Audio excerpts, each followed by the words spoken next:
another question I remember, if somebody have on Shabbos, at Shabbos towel.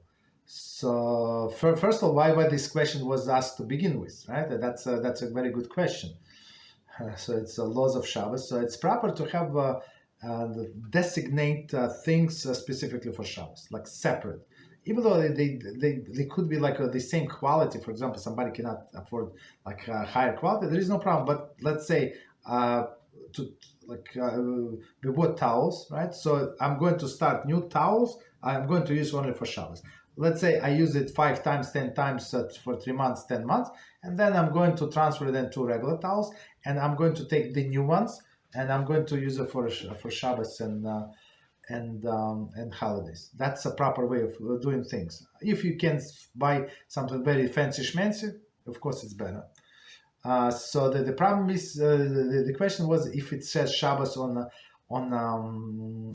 towel, if you can wipe your hands. There is no problem. You can wipe your hands.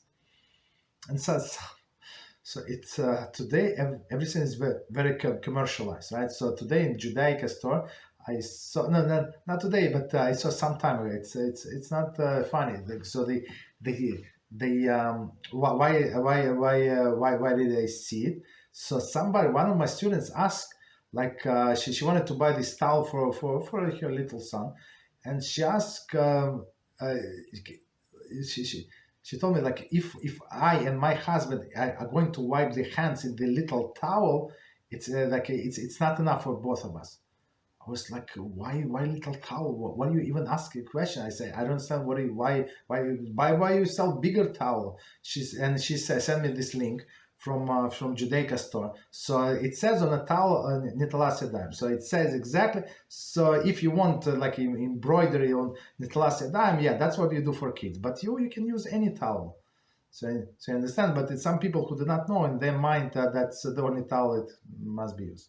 But with Shabbos, of course, there is no problem. It's no desecration to the name, even though the Shabbos is the holy, but the sign is not necessarily so.